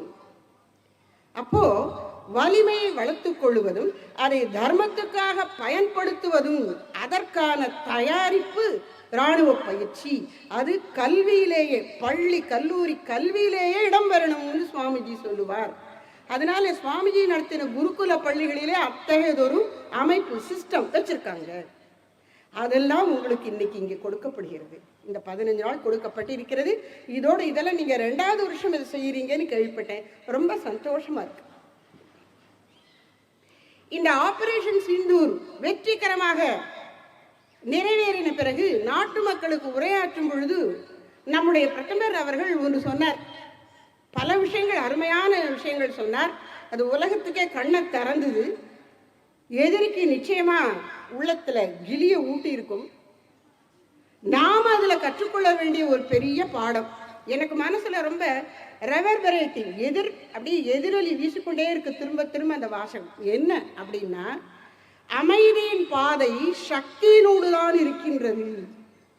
பலவீனன் ஒருவன் அஹிம்சையை பேசக்கூடாது. அஹிம்சையை பேசுகிறவர்கள் எல்லாம் பலவீனர்கள் என்று தவறாக யாரும் நினைத்து விடக்கூடாது. அதைத்தான் அழகா பண்ணினார் அந்த தலைவர், பண்ணிக்கொண்டிருக்கின்றார். 10 வருஷமா இந்த தேசத்தை உலகம் முழுக்க இதனுடைய மகிமையை உணர்த்தும்படியா எல்லா நாடுகளுக்கும் நட்பு கரம் நீட்டினார். சண்டை தேவைப்பட்டான் ஐயா, நட்பு கரம் முதல்ல எல்லா நாடுகளுக்கும். அவர் எல்லா நாடுகளுக்கும் போனதுக்கெல்லாம் எல்லாரும் அதுக்கு ஒரு குறை சொன்னாங்க. எல்லா நாடுகளுக்கும் இன்றைக்கு எதிரி கூட கூட்ட சேர்ந்திருக்கிறவனுக்கும் கூட நாம உதவி செஞ்சிருக்கோம். திடீர்னு பூகம்பத்தில் அவர்கள் துருக்கியிலே தடுமாறிய போது முதல் ஆளா நின்று உதவிக்கர நீட்டியது பாரதம். அப்படி எல்லாருக்கும் விஸ்வாமித்திரனாக, உலகத்துக்கே நண்பனாக செயல்படுகிறது பாரதம். அது நம்முடைய பாரம்பரியம். இந்த பாரத தேசம் செயல்படுவதற்கு என்ன அடிப்படை அப்படின்னா ஆத்ம நிர்பார், சுயசார்பு. இதெல்லாம் சின்ன விஷயங்கள் இல்லைம்மா. இவ்வளவு பெரிய காரியங்களை ரொம்ப எளிதா நடத்தி இருக்கிறார். டிஜிட்டல் இந்தியா, நாங்க அது பணத்தை அந்த நிறைய கதை அதெல்லாம் விடுங்க. டிஜிட்டல் இந்தியா அப்படின்னு கொண்டு வந்தார். அப்புறம் என்னென்னவோ நிறைய மாற்றங்கள்லாம் பண்றார். இதெல்லாம் என்ன நிஜமாவே இதனுடைய விளைவு எப்படி இருக்கும் அப்படின்னு நான் யோசிக்கிறது உண்டு. இந்த பாரத தேசத்துல எத்தனை 140 கோடி மக்கள்ல படிக்காத ஜனங்கள், கிராமத்துல வாழக்கூடியவங்க எத்தனை பேர் இங்க போய் டிஜிட்டல் இந்தியாலாம் எடுபடுமா அப்படின்னு இங்க இருக்கிறவங்களே கேள்வி பண்ணியிருக்காங்க. ஆனா இன்னைக்கு ஒரு வாழைப்பழம் விற்கிறவ, பூ விற்கிறவ கூட கையில உங்களுக்கு QR கோடு வச்சிருப்பா, பணம் கொடுக்கணும்னா போட்டலாம். நம்ம தேசத்துல புதுமைகளை வரவேற்பதற்கு படிப்பு படிச்சவங்களுக்கு தான் முடியும்னு நினைக்க வேண்டாம். ஒரு நிகழ்ச்சி சொல்லுவாங்க. நம்முடைய வெளியுறவுத்துறை அமைச்சர் அமெரிக்கா சென்றிருந்த போது ஒரு சூழல்ல அவர் தன்னுடைய ஒரு ஐடி கார்டை காட்ட வேண்டிய சூழல், இல்லை இந்த கொரோனா ஊசி போட்டுட்டாரா ஏதோ ஒரு காட்ட வேண்டி வந்தது. அவர் உடனே தன்னுடைய போனை டக் டக்குன்னு தட்டி எப்படி காமிச்சார். அவருடைய மகன் அமெரிக்காலேயே வாழ்ந்து கொண்டிருக்கிறார். அவர் ஒரு சட்டப்பையிலேருந்து ஒரு பேப்பரை உருவி காட்டுறார். அப்ப சோகால்டு முன்னேறின அமெரிக்கா இன்னும் பேப்பர்ல வச்சுருக்கு, நாம டிஜிட்டலா வந்துட்டோம். அப்ப எல்லா லெவல்லையும் காலத்துக்கு ஏற்ப முன்னேறுவதற்கு நமக்கு முடியும். நம்முடைய வலிமை அறிவில் இருக்கின்றது. அத்தோடு கூட புஜபல பராக்கிரமம் என்பார்கள். புஜபலம் அப்படின்னா தோல் வலிமை. ஆனா ஒரு முரடனுக்கு கூட தோல் வலிமை இருக்கலாம். பராக்கிரமம்னு சொன்னா உள்ளத்துல இருக்கிற வீரம், அறிவை பயன்படுத்தி கையில் இருக்கக்கூடிய கருவிகளை சாதுரியமாக பயன்படுத்தி எதிரியை வீழ்த்துவது. அப்ப நமக்கு தோல் வலியும் வேணும், மனசுல பராக்கிரமும் வீர உணர்ச்சியும் வேணும். இது ஆண்களுக்கு மட்டுமல்ல, பெண்களுக்கும் நிச்சயமாக வேணும். துர்காதேவி அம்பாள் துர்காதேவி அசுரர்களை நாசம் பண்ணிடா அப்படின்னு சொன்னா உடனே அப்படி டக்குன்னு அவள் தானே தெய்வம், ஒரு நிமிஷத்துல எல்லாரும் அழிச்சு விடலாமே அப்படின்னு அழிக்கல. அவர்களை டஃப் கொடுக்குறாங்க. யாரு? அசுரர்கள். அவர்களுக்கு வாய்ப்பு கொடுத்து நல்ல டஃப் கொடுக்க விட்டுட்டு கடைசியில அவர்களை அழிக்கிறான்னு பார்க்கிறோம். அப்போ இந்த பெண்ணுக்கு போர்த்திறமை உட்பட எல்லா திறமை உண்டுங்கிறத நம்முடைய வரலாற்றில் நம்முடைய முன்னோர்களான தாய்மார்கள், சகோதரிகள் நிரூபித்திருக்கின்றார்கள். போருக்கு போயிருக்கிறார்கள். ஜான்சி எல்லாருக்கும் தெரியக்கூடிய உதாரணம், தெரியாத பல உதாரணங்கள். தாராபாய் சிவாஜியினுடைய மருமகள், அவுரங்கசீபை தோற்கடித்திருக்கிறாள். வேலு நாச்சியார் தமிழ்நாட்டில், அவர் பிரிட்டிஷாரை தோற்கடிச்சு அதுக்கப்புறம் 10 வருஷம் ஆட்சி பண்ணியிருக்காரு. அவன் ஆட்டம் இங்க செல்லலை, அவ்வளவு சிறப்பா இருந்திருக்கிறார் வேலு நாச்சியார். இப்படி பாரத தேசத்தினுடைய எல்லா பிராந்தியத்திலும் நாம் வீராங்கனைகளை பார்க்கின்றோம், பக்தைகளை பார்க்கின்றோம். ராணி அகல்யாபாயின்னு சொன்னாலே சிவலிங்கத்தை வச்சு பூஜை பண்ணி கொண்டு அப்புறம் காரியத்துக்கு வரா, தன்னுடைய அரச கடமைகளை கவனிக்கிறார் அப்படின்னு பார்க்கிறோம். அப்போ பக்தியும் வீரமும் அன்பும் கொண்டு நம்முடைய பெண்கள், நம்முடைய முன்னோர்கள் வீட்டையும் நாட்டையும் வழிநடத்தி இருக்கின்றார்கள். அதை இன்றைக்கு நாம் செய்ய வேண்டும், நீங்கள் செய்ய வேண்டும். ஏன்னா நீங்கள்லாம் இளம் பெண்கள், யுவதிகள். வாழ்க்கை உங்களுக்காக காத்து கொண்டிருக்கிறது, தன்னுடைய வாய்ப்புகளோடும் சவால்களோடும். அதனால நீங்க அதை செய்யணும். இப்போ இன்றைக்கு நம்முடைய நாட்டில் நிகழ்ந்து கொண்டிருக்கிற அரசியல் அமைப்பு ஜனநாயகம். இந்த ஜனநாயகத்துல நமக்கு அது பிடிச்சிருக்கோ பிடிக்கலையோ ஒரு சில விஷயங்களை நம்மளால தவிர்க்க முடியாது. ஓட்டு போட்டு நம்முடைய அரசை நாமே தேர்ந்தெடுக்கிறோம். இது மேலோட்டமா இருக்கு. நடைமுறையில இதை கேலி கூத்தாக்கி கொண்டு என்னென்னமோ செய்கிறார்கள். அப்போ ஜனநாயகத்துல விழிப்புணர்வோடு இருந்து பொறுப்புணர்வும் நல்ல தன்மையும் தர்மத்தில் நம்பிக்கையும் தேசத்தில் பற்றும் உள்ளவர்களை தேர்ந்தெடுக்க வேண்டிய பொறுப்பு ஜனநாயகத்தில் ஜனங்களுக்கு, உங்களுக்கு, எங்களுக்கு, நம் அனைவருக்கும் இருக்கின்றது. இதை நீங்க மறக்க கூடாது. என்ன அளவுகோல நாம நம்முடைய அரசாங்கத்தை நடத்தக்கூடியவர்களை தேர்ந்தெடுக்கணும். முதல்ல தேசபக்தி, நேர்மை, தெய்வ பக்தி, இது உள்ளவர்களைத்தான் எடுக்கணும். இப்போ உங்களில் பெரும்பாலும் ஒரு 18 வயசு தாண்டி இருப்பீங்க. அதனால நான் சொல்றேன், உங்களுக்கு சீக்கிரம் ஓட்டு போடக்கூடிய வாய்ப்பு, முதல்ல ஓட்டு போடக்கூடிய வாய்ப்பு உங்களில் பல பேருக்கு வரலாம். அப்போ யாரை தேர்ந்தெடுக்கணும்? தேசபக்தி, நேர்மை, தெய்வ பக்தி. இதுக்காக யாரு பாடுபடுறாங்களோ அவர்களுக்குத்தான் உங்களுடைய ஆதரவு இருக்கணும். அவர்களைத்தான் நாங்க ஆட்சி பொறுப்புல வைப்போம்னு இந்த மக்கள் சொல்லணும், நீங்கள் சொல்லணும். ஜனநாயகத்துல நமக்கு பல கடமைகள் இருக்கு. அதுல முதல் கடமை இப்படி ஓட்டு போட்டு சரியான மக்களை, பிரதிநிதிகளை தேர்ந்தெடுத்து அரசாங்க பொறுப்பில் அமர்த்துவது. அது ஒன்றும் ஆடம்பரமான அது இல்லை. பதவின்னு அப்படி கொள்ளையடிக்கிறதுக்கு ஒரு வாய்ப்பா என்ன, அப்படியே அழகா மினிஸ்டர் ட்ரெஸ் மாதிரி ஒயிட்டா இருக்குமா அப்படிங்கிறாங்க. அது ட்ரெஸ்ஸு தான் ஒயிட்டா இருக்கு, உள்ளுக்குள்ள எல்லாம் கரியா இருக்கு. கொள்ளையடிக்கிறதுக்கு வாய்ப்புன்னு நினைக்கிறாங்க. அப்படி இல்லை, இது பொறுப்பு. நம்முடைய பெரியவர்கள் சொன்னார்கள், ராஜா ஒருத்தனுக்கு தலைக்கு மேல ஒரு கத்தி அப்படி செஞ்சு கொண்டே இருக்குமா, டேங்லிங். அவன் அதர்மத்தை பின்பற்றினா அந்த கத்தி அவன் தலையை முதல்ல விட்டும். அப்போ தர்மத்தை கடைப்பிடிக்கிறவன் தான் ஆட்சியில் இருக்கணும். அதற்கு ஜனநாயகத்துல ஜனங்களுக்கு பொறுப்பு இருக்கின்றது. அப்ப முதல் கடமை சரியான ஆளுக்கு ஓட்டு போட்டு வைப்பது. ரெண்டாவது, அப்படி ஓட்டு போட்டதுக்கு அப்புறம் அந்த அரசாங்கத்தை நடத்தணுமே, அதற்கு பணம் வேணுமே. எப்படி அரசாங்கத்துக்கு பணம் எப்படி வரும்? மக்கள் செலுத்தக்கூடிய வரிப்படம், அது ரொம்ப ஒரு முக்கியமான வருவாய் அரசாங்கத்துக்கு. அதனால அரசாங்கம் இப்போ ஜிஎஸ்டின்னு ஒன்று கொண்டு வந்திருக்காங்க. என்ன நிலைன்னு நினச்சிக்கிறாங்க, இப்போதான் ஜிஎஸ்டியே உருவாக்கி இருக்காங்க. இல்லை, ஏற்கனவே இருக்கக்கூடிய வரிகளை எல்லாம் ஒன்று திரட்டி மாநில அரசாங்கத்துக்கு ஒரு பகுதி, மத்திய அரசாங்கத்துக்கு ஒரு பகுதின்னு பிரித்து போட்டு மொத்தமாக கொடுத்து ஜிஎஸ்டின்னு சொல்லியிருக்காங்க. அதெல்லாம் ஏற்கனவே இருந்த வரிகள் தான்.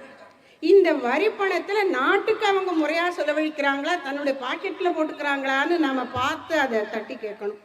வரிகளை முறையாக செலுத்துவது. இப்போ ஜிஎஸ்டி அப்படின்னா, ஜிஎஸ்டி ஒரு கடையில் ஏதாவது சாமான் வாங்குறோன்னா பில்லு வேணுமா, உங்களுக்கு ஜிஎஸ்டி பில்லு வேணுமா, சும்மா எழுதி கொடுத்தா போதுமான்னு கேட்குறான். உடனே நம்மளும் என்ன பண்ணுறோம், கொஞ்சம் ரூபா மிஞ்சினா பரவாயில்லையேன்னுட்டு ஜிஎஸ்டி இல்லாமல் அவங்க சும்மா பில்லை கொடுங்கங்கிறோம். அது சரியில்லை. இந்த ஜிஎஸ்டி கொடுத்தா கட்டினா அது யாருக்கு போகிறது? அரசாங்கத்துக்கு போகிறது. அரசாங்கம் சரியா செஞ்சா நமக்கு தான் அதை திருப்பி கொடுக்கிறது. அதனால வரி கட்டுவது நம்முடைய கடமை. அதை ஒரு தொந்தரவா செலவா நினைக்காதக்கு கட்டணும். ஜனநாயகத்தில் ஜனங்கள் செய்ய வேண்டிய கடமை. அப்புறம் இந்த ஜனநாயகத்துல ஒரு ஒரு வினோதமான ஒரு அம்சம் என்ன அப்படின்னா, எண்ணிக்கை ரொம்ப முக்கியமாயிடுதுங்க. நல்லவன் கெட்டவன்கிறது கிடையாது, எண்ணிக்கை. யாருக்கு அதிக ஓட்டு விழுகிறதோ அவன் ஆட்சிக்கு வந்துடுறான்.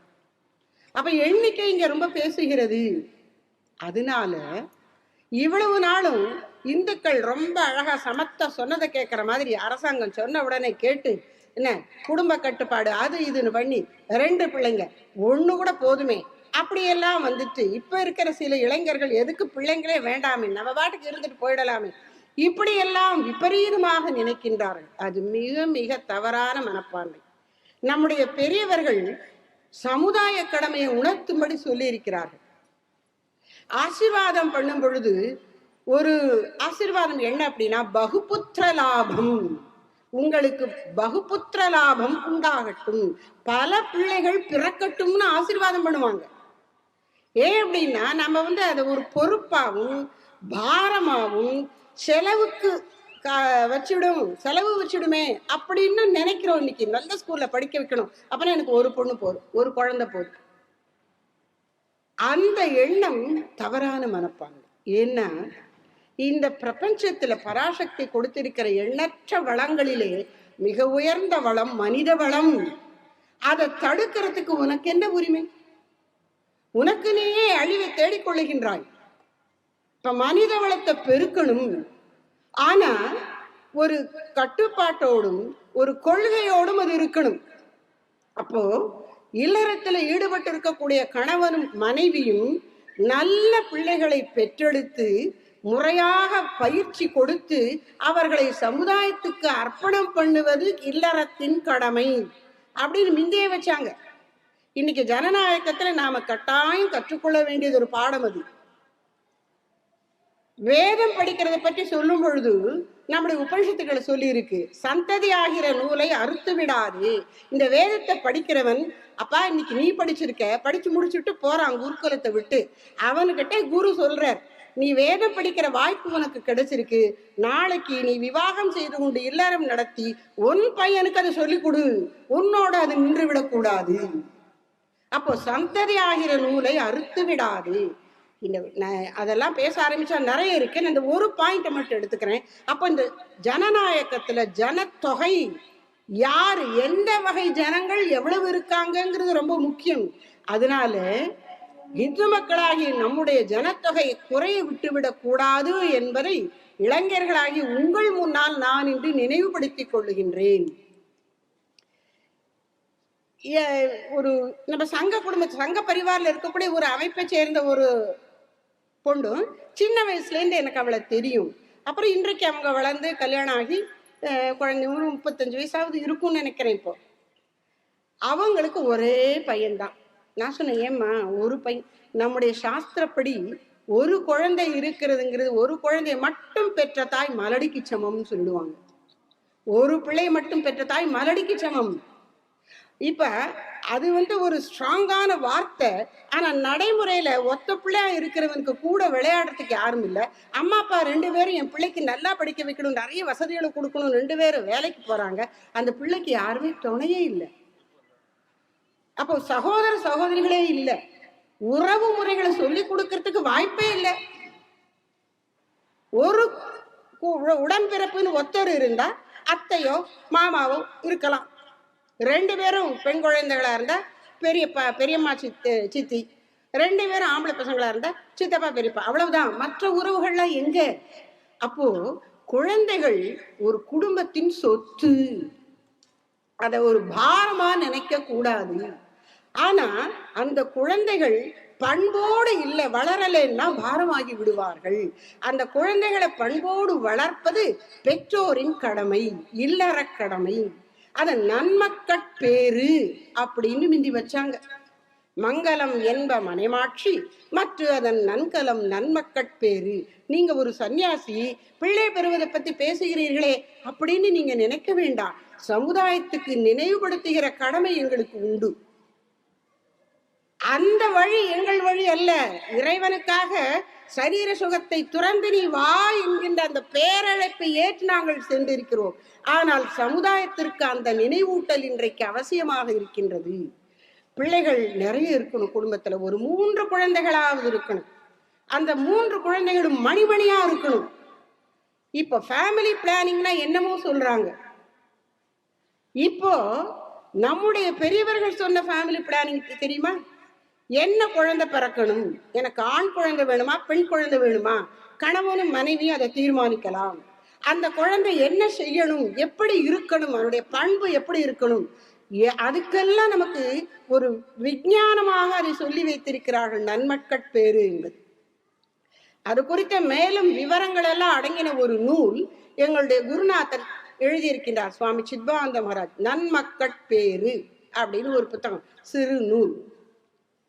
அது எப்படி திரும்பி கேட்கலாம், ஒரு சன்னியாசி நன்மக்கட்பேருன்னு எப்படி எழுதினார் அப்படின்னாக்க, 1958 சுவாமிகளுடைய பக்தர்கள், இல்லற பக்தர்கள் கணவனும் மனைவியா சாமி கிட்ட போய் கேட்டாங்க, சாமி நாங்க இல்லறத்துல இருக்கோம், ஆனா பிள்ளைகளை எப்படி வளர்க்கறதுன்னு எங்களுக்கு தெரியல, எங்களுக்கு நீங்க தான் அதை பற்றி சொல்லி கொடுக்கணும்னு கேட்டாங்க. அவர்களுக்கு பதில் சொல்லும் முகமாகவும் என்றைக்கும் இந்த சமுதாயத்துக்கு ஒரு வழிகாட்டுதலா இருக்கட்டும்னு சொல்லி எழுதின புத்தகம் நன்மக்கட்பேறு. யாராவது என்கிட்ட கல்யாண பத்திரிகை கொடுத்தா இந்த நன்மக்கட்பேறு புத்தகத்தையும் இல்லந்தோறும் இறை வழிபாடுங்கிற இறை வழிபாடு புத்தகத்தையும் தான் அவர்களுக்கு நான் பரிசளிப்பேன். அந்த புத்தகத்தை இன்றைக்கு இங்கே கொண்டு வந்திருக்கிறேன். கோமதி நவீன் அவர்கள் அது பற்றி மேற்கொண்டு உங்களுக்கு விவரம் சொல்லுவார்கள். அப்போ ஜனநாயக பாயிண்ட்டுக்கு வருவோம். ஜனநாயகத்திலே ஜனங்களின் எண்ணிக்கை ரொம்ப முக்கியம். ஜனங்கள் வெவ்வேறு நிலைகளிலே இருக்கலாம். மதம், ஜாதி, பேசும் மொழி இவற்றின் காரணமாக வெவ்வேறு குழுக்களாக நாம் இருக்கின்றோம். நாம் எல்லோரும் பாரதியர்கள், ஆயினும் நமக்கு இந்த வேறுபாடுகள் இருக்கு. அப்ப இந்த வேறுபாடுகள் பல விபரீதங்களை விளைவித்து விடாமல் இருக்கணும்னு சொன்னா நம்முடைய எண்ணிக்கை என்றைக்கு நிறைய இருக்கணும். அது உங்களுடைய ஒரு கடமை என்று வைத்துக் கொள்ளுங்கள். வேதகால ரிஷிகள் நமக்கு சொன்னது, சந்ததி ஆகிற நூலை அறுத்து விடாதே, உன்னுடைய தர்மத்தை காக்கக்கூடிய நல்ல சந்ததியை பெற்று வளர்த்து இந்த தேசத்துக்கு கொடு என்பது பெரியோர் உங்களுக்கு இட்டிருக்கின்ற கட்டளை என்பதை இந்த சந்தர்ப்பத்திலே நினைவுபடுத்திக் கொள்ளுகின்றேன்.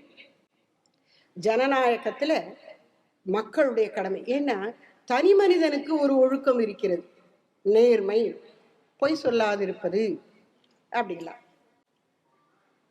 உரையில கூட சகோதரி குறிப்பிட்டாங்க, சிற்றுயிர்கள் விலங்குகளுக்கு என்ன இருக்கு, ஆகார நித்ரா பயம் மைத்துனம்ங்கிற 4 தான். சாப்பிடும், தூங்கும், எதிரியை கண்டு பயப்படும், மரணம் வரும்போது பயப்படும், அப்புறம் இனப்பெருக்கம் பண்ணும். இதை தவிர அதுக்கு ஒன்றும் தெரியாது. இது அதனுடைய தர்மம்.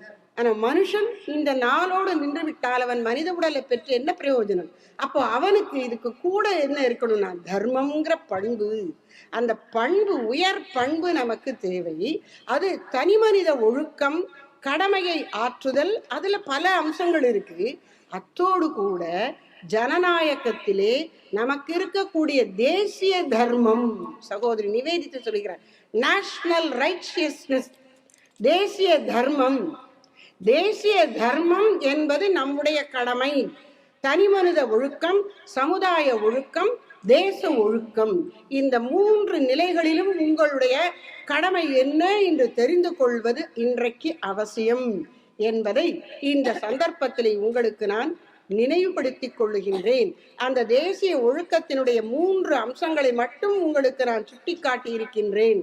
1, நியாயமான, நேர்மையான, அறிவும் திறமையும் உள்ளவர்களை ஆட்சி பொறுப்பில் அமர்த்துவது.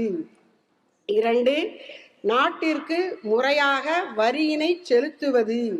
3, ஜனநாயகத்திலே ஜனத்தொகையினுடைய எண்ணிக்கை ரொம்ப முக்கியமாக இருப்பதனாலே நம்முடைய எண்ணிக்கையை குறைபடாமல் பார்த்து கொள்ளுவது.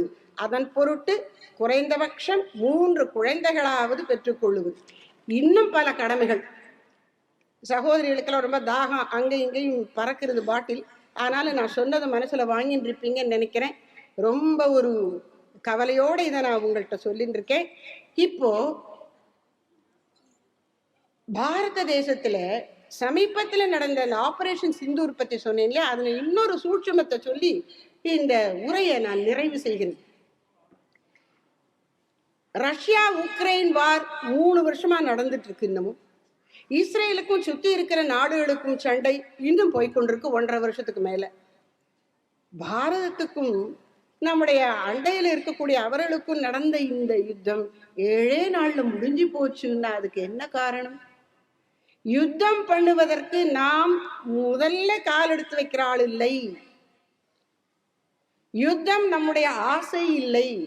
அந்நிய நாட்டை பிடிப்பது நம்முடைய நோக்கம் அல்ல, ஆக்கிரமிப்பது நம்முடைய நோக்கம் அல்ல.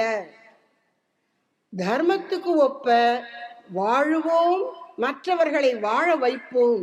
இதுவே பாரத தேசத்தினுடைய மிக உயர்ந்த கொள்கையாக காலங்காலமாக கடைபிடிக்கப்பட்டு வந்திருக்கின்றது.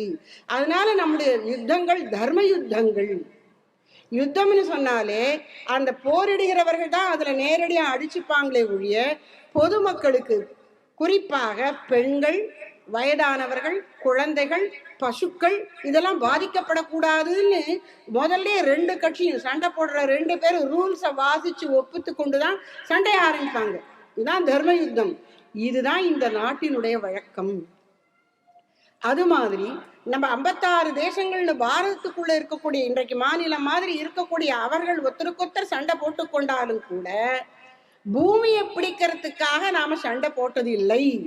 ஆனால் நம்முடைய பூமியை காப்பதற்காக எதிரிகளோடு போரிடுவதற்கு எப்போதும் நாம் தயாராகவே இருந்து வந்திருக்கின்றோம், வெற்றிகரமாகவே செயல்பட்டிருக்கின்றோம். அதை மீண்டும் இந்த ஆபரேஷன் சிந்தூர் இந்த 2025ஆம் ஆண்டில் உலகுக்கு நிரூபித்திருக்கின்றது. ஆக்கிரமிப்பதில் ஆசையே இல்லாத ஒரு நாடு நாடா என்று நம்மை கேட்டு கேலி செய்திருக்கிறார்கள் மேலை நாட்டு மக்கள்.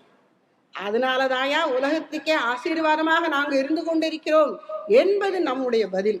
இதையெல்லாம் கருத்தில் கொண்டு இளம் உள்ளங்களாகிய நீங்கள் மேலான சிந்தனைகளை உங்கள் உள்ளத்திலே தேக்கி கொண்டு பாரத மாதா குடியிருக்கும் கோயிலாக உங்கள் இதயத்தை வைத்துக்கொண்டு தூய புனித நல்வாழ்வை வாழ்வீர்களாக. உங்களுக்கு அன்னை பராசக்தி எல்லா ஆசீர்வாதங்களையும் நல்வாளாக என்று இந்த சந்தர்ப்பத்திலே பிரார்த்தித்து கொண்டு உங்களை வாழ்த்தி வாய்ப்பளித்த சகோதரிகளுக்கு என்னுடைய அன்பு நன்றிகளை, மகிழ்ச்சிகளை தெரிவித்துக் கொண்டு விடைபெறுகிறேன். நமஸ்காரம். பாரத் மாதா கி ஜெய். பூஜனீய சுவாமிஜி, தலைமையாற்றிய சகோதரி, விளக்கேற்றிய சகோதரி, அதிகாரி வர்க்க, சேவிகை குழந்தைகள், வந்திருக்கும் சகோதர சகோதரிகள் அனைவருக்கும் என் நமஸ்காரங்கள், ஆசைகள். இன்றைய காலகட்டத்தில் எல்லாரும் ஒரே ஒரு பொண்ணு தான் வச்சுட்டு இருக்காங்க. ஒரு இடத்துக்கும் அனுப்புறது கிடையாது. அதே மீறி சொந்த அண்ணா வீடு, அக்கா வீட்டுக்கு கூட 2 நாளைக்கெல்லாம் அனுப்புறது கிடையாது. ஆனால் 15 நாட்களுக்கு ராஷ்டிர சேவிகா சமிதியை நம்பி, இந்த அமைப்பை நம்பி 15 நாட்களுக்கு தன் குழந்தைகளை, அதுவும் இங்க வந்திருக்கிற குழந்தைகள் பார்த்தீங்கன்னா 14 வயசுலேருந்து 25 வயசு வரைக்கும் கிட்டத்தட்ட 60 குழந்தைகளுக்கு மேல வந்திருக்காங்க. திருமணமானவர்கள் ஒரு 8 பேர் தான். 15 நாட்கள் அனுப்பியிருக்காங்க அப்படின்னா நிச்சயமாக ராஷ்டிர சேவிகா சமிதியின் மீது வைத்திருக்கும் மிகப்பெரிய நம்பிக்கையும் பக்தியும் பாசமும். அனுப்பி வைத்த அனைத்து பெற்றோர்களுக்கு ராஷ்டிர சேவிகா சமிதியின் சார்பாக என்னுடைய மகிழ்ச்சியை தெரிவித்துக் கொள்கிறேன். குழந்தைகள்லாம் தயாராயிட்டாங்க. அடுத்தது எங்க வைக்கிறது, இடம் எங்க போறது ரொம்ப யோசிச்சோம். உடனே நமக்கு செங்கல்பட்டு சுனிலா ஜெயின் பள்ளிக்கூடம் ஞாபகம் வந்தது. போன வருஷமே வந்தோம், ஆகஸ்ட் மாதம் வந்தோம். சகோதரர் சந்திரசேகர்ஜியை சந்திச்சோம். ரொம்ப சந்தோஷமா கொடுத்தார். சந்தோஷம்னா அதுக்கு ஒரு கணக்கே கிடையாது, அளவிட முடியாத ஒரு சந்தோஷம். அந்த சந்தோஷத்தினுடைய வெளிப்பாடோ, அந்த சந்தோஷத்தினுடைய நோக்கம், அவருடைய அந்த ஈடுபாடு, ஆத்மார்த்தமான அந்த அன்புனால எங்களுக்கு இந்த முகாம் மிகச்சிறப்பாக நடைபெற்றது. என்ன வேணும், என்ன வேணும், என்ன வேணும், அதோட ஐயோ இது செய்ய முடியலையே, அதை செய்ய முடியலையே, இன்னும் செய்யணுமே, ஒரு சிந்தனையும் ஒரு நேரமும் அவருக்கு எங்களை பற்றிய மிகப்பெரிய கவலை, பெருமிதம். 108 சக்திகள் என்னுடைய பள்ளிக்கூடத்திலே 15 நாட்கள் தங்கி உணவு உண்டு பயிற்சி பெற போகிறார்கள் என்ற பெருமிதம் அவருக்கு இருந்தது. அந்த ஒரு நல்ல எண்ணத்தின் வெளிப்பாடு பெருமையா நான் சொல்லிக்கிறேன். இந்த 15 நாள்ல ஒருத்தர் கூட தலைவலின்னு சொல்லல, உடம்பு வலி கை கால் வலின்னு சொல்லல, ஜொரம்னு படுத்துக்கல, கீழே விழுந்து அடிபட்டுக்கல. இதுதான் ஆத்மார்த்தம், இதுதான் அன்பு, இதுதான் தெய்வ சக்தி. அப்படி இடம் கொடுத்து உதவிய சகோதரர் சந்திரசேகர்ஜி அவர்களுக்கு சேவிகா சமிதியின் சார்பாக மகிழ்ச்சியை தெரிவித்துக் கொள்கிறேன். செவிக்கு உணவில்லாத பொழுது சிறிது வயிற்றுக்கும் ஈயப்படும். நிச்சயமாக நமக்கு கிடைத்த பரிசார்கள் மிக மிக நல்ல மனிதர்கள். நேரம் தவறாது கரெக்டா அந்தந்த டயத்துக்கு டான்னு கொண்டு வந்து உணவு, டீ, மாலை ஸ்நாக்ஸ் இப்படி ஏற்பாடு பண்ணி கொடுத்த சகோதரர் வடிவேலு அவர்களுக்கும் ஏழுமலை அவர்களுக்கும் ராஷ்டிர சேவை சமிதியின் சார்பாக மகிழ்ச்சியை தெரிவித்துக் கொள்கிறேன். பள்ளிக்கூடத்தை மட்டும் கொடுக்கல, அந்த ஸ்கூல்ல வேலை பார்க்கிற 2 சகோதரிகளை அனுப்பிச்சாரு. இவங்க உங்களுக்கு என்ன கேட்டாலும் செய்வாங்க, நீங்க இவங்களை உபயோகப்படுத்திக்கங்க அப்படின்னா. அந்த மாதிரி சகோதரி மல்லிகா அவர்கள், சகோதரி ராணி அவர்கள் எங்களுக்கு எந்நேரமும் கூடவே இருந்து எங்களை தங்களின் சகோதரிகளைப் போல கேட்டு கேட்டு பார்த்து பார்த்து செய்தார்கள். அவர்களுக்கும் எங்களின் மகிழ்ச்சியை தெரிவித்துக் கொள்கிறோம். தம்பியுடையான் படைக்கு அஞ்சான். நிச்சயமாக வேல்முருகன் என்கிற தம்பி எங்களுக்கு இருந்தது மிகப்பெரிய படையாக இருந்தது. எந்த நேரம் இப்படி அப்படிங்கிறதுக்குள்ள இப்ப கூட கரண்ட் போச்சு, அடுத்த செகண்ட் அங்கே மைக்கு இங்க வந்தது. அப்படிதான் நின்றாரு. எள்ளுனா என்ன நிற்பாரு, அக்கா என்ன வேணும், என்ன வேணும் சொல்லுங்க சொல்லுங்க, நீங்களாம் போறதுக்கு அப்புறம் தான் வீட்டுக்கு போவேன். அப்படி ஒரு மனோபாவத்தோட ஆத்மார்த்தமாக எங்களுக்கு எந்நேரமும் பணிபுரிந்து உதவி செய்த சகோதரர் வேல்முருகன் அவருக்கு மிகப்பெரிய மகிழ்ச்சியை தெரிவித்துக் கொள்கிறேன். இந்த மேடையிலே இந்த மைக் செட்டிங், இந்த லைட் ஏற்பாடு, இதை ஏற்படுத்தி கொடுத்த சகோதரர்களுக்கு எனது மனமார்ந்த மகிழ்ச்சியை தெரிவித்துக் கொள்கிறேன். மீடியாவுக்கு சொல்லியிருந்தோம், டிவி சேனலுக்கு சொல்லியிருந்தோம், போட்டோகிராஃபர் சொல்லியிருந்தோம். சொன்ன நேரத்துக்கு சகோதரர்கள் வந்தாங்க. இதுதான் நாம் பண்ணின பெரிய பாக்கியம். லேட்டா வருது, முடிஞ்ச விட்டு வருது, அந்த மாதிரிலாம் இல்லை. குறித்த நேரத்துக்கு முன்னாடியே வந்து ரொம்ப அழகா கவரேஜ் பண்ணி போட்டோக்களை எடுத்து இன்னும் எடுத்து கொண்டிருக்கும் சகோதரர்கள் சகோதரி அனைவருக்கும் என்னுடைய மகிழ்ச்சியை தெரிவித்துக் கொள்கிறேன். பள்ளிக்கூடம் கிடைச்சது, குழந்தைகள் வந்தாச்சு, சாப்பாடு வந்துச்சு, எல்லாம் வந்துச்சு. இருந்தாலும் பல ரூபங்கள்ல பொருள் உதவி, பண உதவி நிறைய சகோதரர்கள் எங்களுக்கு செஞ்சாங்க. அதுல ராஷ்டிரிய சுயம் சேவக சங்கம், பாரதிய ஜனதா பார்ட்டி, இந்து முன்னணி, இதை போன்ற அமைப்பை சார்ந்த அனைத்து சகோதரர்களும் அப்பப்போ வந்து எங்களை பார்த்துருந்தாங்க. அக்கா என்ன வேணும், அக்கா என்ன வேணும், நாங்க என்ன செய்யணும், நாங்க என்ன செய்யணும், ரொம்ப உதவிகரமாக இருந்தாங்க. பேர் சொன்ன பெரிய லிஸ்ட் அது, அதனால நான் பேரை சொல்லலை, அமைப்பினுடைய பேர் மாத்திரம் சொல்றேன். அதனால சகோதரர்கள்லாம் ரொம்ப அருமையாக திருப்பி இதே டைலாக் தான் தம்பியுடையான் படைக்கஞ்சான். இன்றைய தினம் நாங்கள் 15 நாட்கள் வெற்றிகரமாக இந்த ஒரு முகாமை எந்தவித குறைபாடுமின்றி எந்த ஒரு நோய் நொடியுமின்றி மிகச்சிறப்பாக நடத்தி முடித்தோம் என்றால் இங்கு வந்திருக்கும் அத்தனை சகோதர சகோதரிகளுடைய ஆசீர்வாதங்களும் உங்களுடைய நல் உள்ளங்களும் அதுதான் எங்களை பெருமைப்படுத்துகிறது. மீண்டும் ஒரு முறை வந்திருக்கும் அனைவருக்கும் பல உதவிகள் செய்த பொருள் உதவி, பண உதவி, சிரமதானம், பல விஷயங்களிலும் எங்களுக்கு உறுதுணையாக இருந்த அனைத்து சகோதரர்களுக்கும் சகோதரிகளுக்கும் ராஷ்டிர சேவிகா சமிதியின் சார்பாக மனமார்ந்த நன்றியை தெரிவித்துக் கொள்கிறேன். நமக்கு சிறப்புரையாற்றிய பூஜனீய சுவாமிஜி எப்பவும் எங்களுக்கு அவங்களுடைய ஆசீர்வாதமும் உண்டு. கூப்பிட்ட குரலுக்கு அம்பா ரொம்ப சந்தோஷமா வருவாங்க. அம்பாவுக்கு சிரம் தாண்டி என்னுடைய நமஸ்காரங்களை தெரிவித்துக் கொள்கிறேன். தலைமை தாங்கணும் அப்படின்னு டாக்டர் ஜெயஸ்ரீ அவங்களை இன்னைக்கு தான் நேரில் பார்த்தேன். ஃபோனில் தான் 2-3 தடவை பேசினேன். ரொம்ப ஒரு பிஸியான ஒரு டாக்டர்.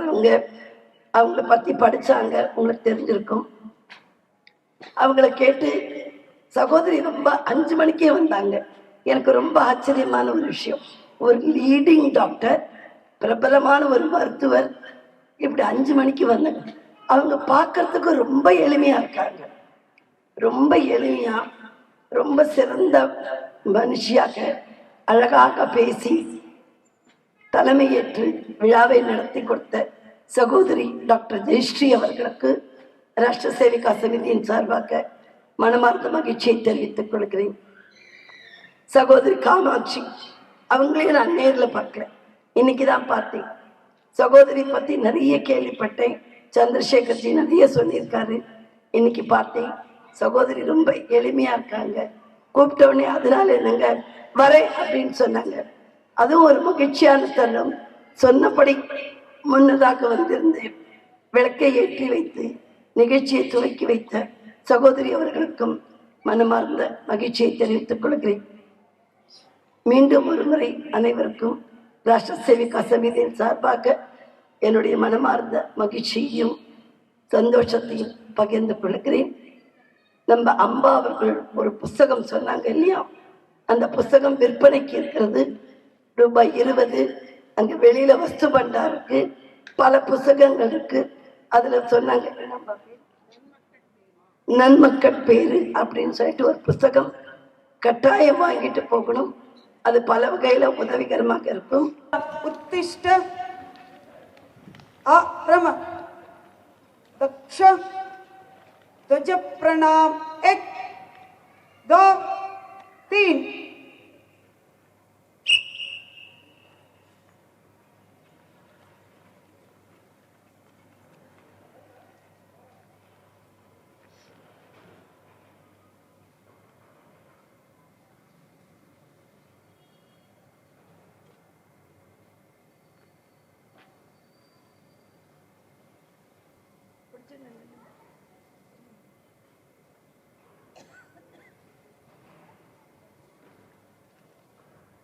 नमस्कार स्थिति.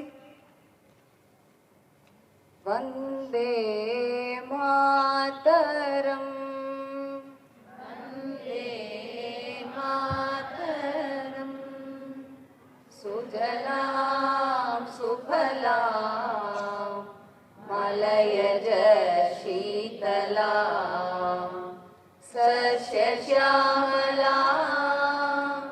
मातरम् वन्दे मातरम् सुप्रजोत्स्ना पुलकितयामिनी उल्लकुसुमित द्रुमदलशोभिनी सुहासिनी सुमधुरभाषिणी सुगदां वरदां मातरं वन्दे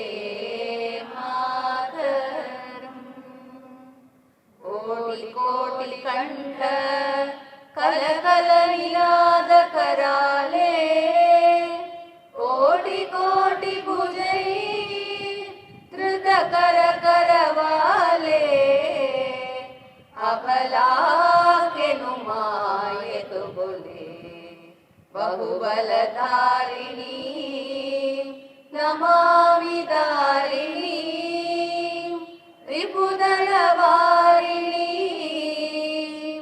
मातरम् वन्दे मातरम्।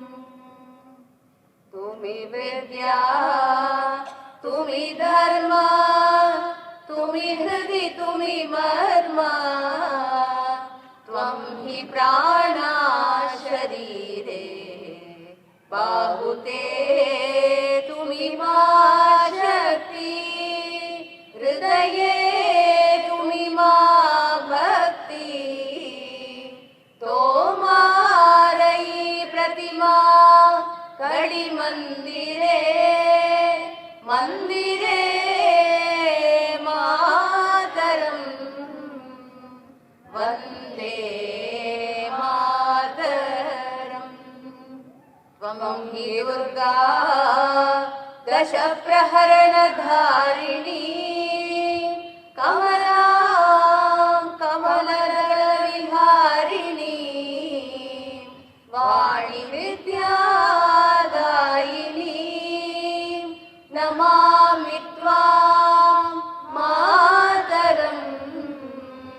नमामि कमलां अमलां अतुलां सुजलां सुफलां मातरम् वन्दे मातरम्। श्यामलां सरलां सुस्मितां भूषितां धरणी भरणी मातरम् वन्दे मातरम् वन्दे मातरम्। भारत माता की जय।